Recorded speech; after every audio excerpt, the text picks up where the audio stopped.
So my journey in life, it's kind of an interesting one. I thought Christians were hypocrites from what I'd seen. My parents had gone to church, but we were the Sunday churches. We go to church on Sunday, come Monday, Saturday, you do what you want. As a child, I was sexually abused, physically abused, and mentally abused. And I guess that led to my downfall. Not my downfall, but it led to my life of drugs and alcohol. And 15, just started going really downhill. I didn't like my mum, I didn't like my life. Mum was very physically violent. I felt dead inside. I had the why me attitude, why me, life's so unfair.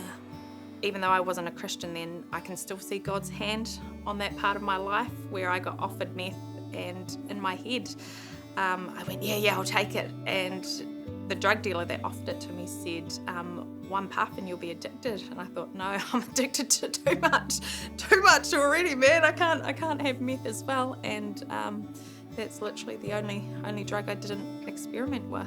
My grandparents are Christians, always have been Christians, both sides. In fact, the reason I came to Nelson was I was coming for a holiday to see my grandparents, and on the way back they dropped me off at Christchurch airport, and of course they couldn't go through to the departure lounge, so they waved me off, and I didn't hop on the plane. I refused to hop on the plane and just stayed here in Nelson ever since. I lived with my grandparents.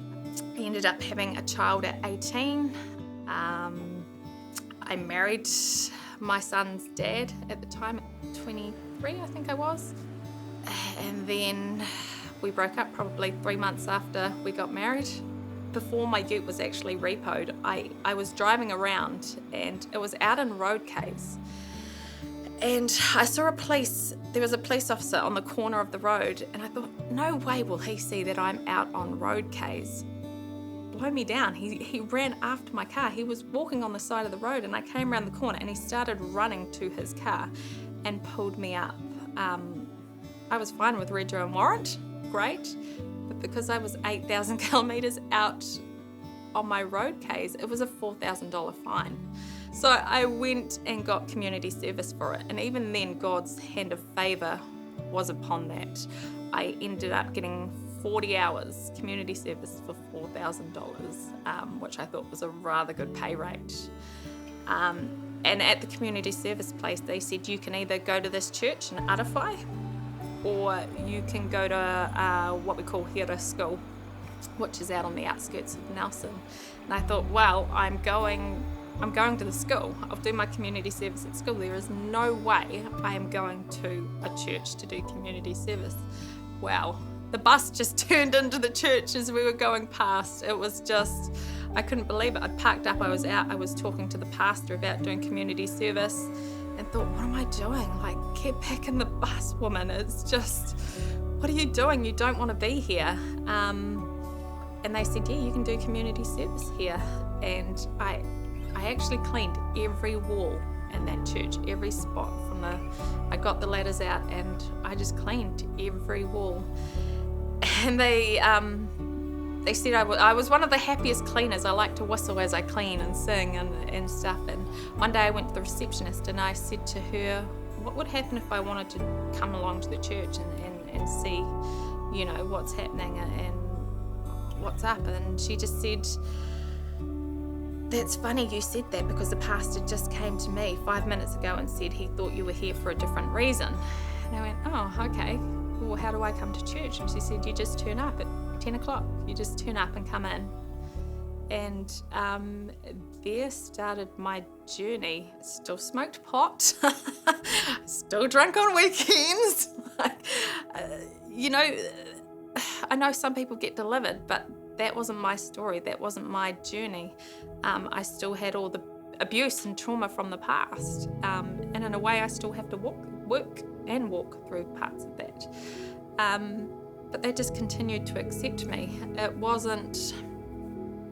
took me a year to start to work through some of my stuff.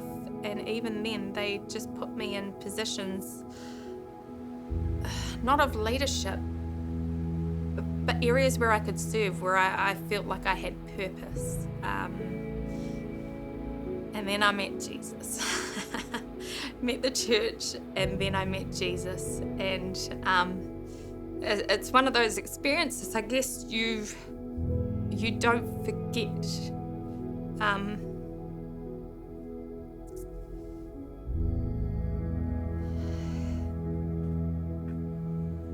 You know, there's the church, which are amazing, and then there's love from Jesus, which is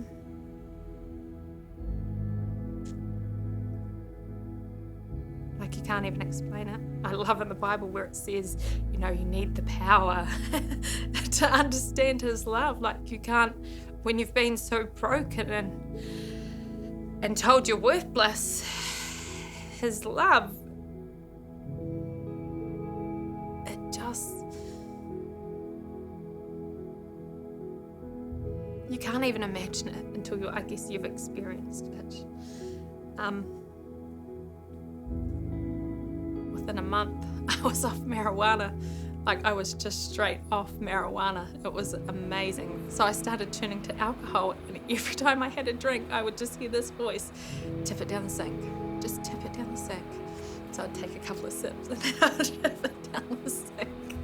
And I don't actually drink anymore at all. I haven't for 5 or 6 years. It's a choice. I don't like it. I felt like God just sanded me down and was preparing me and getting rid of the old and just really preparing me for what was to come. I'm thankful for the opportunities he's given me.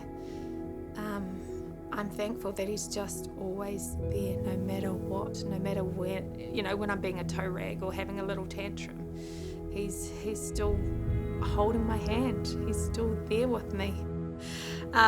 So I'm actually in a job that I never thought I would be in. It was the one place I never wanted to go. So I'm actually a social worker for children, for the government. It is me to a T, a social worker. And it was the one place I said I would never go. And God placed me in there for a reason. His love filled a gap that I didn't know how to fill. And it just started to change me from the inside out. It was like I couldn't even make those changes myself. Jesus just did it miraculously. You can't even explain it, can you? You really can't. Like, how do you explain it? It sounds like a whack job.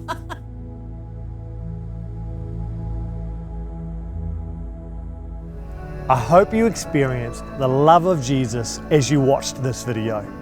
To see more great content, like and subscribe to our YouTube channel and explore our website, fantailstudios.com.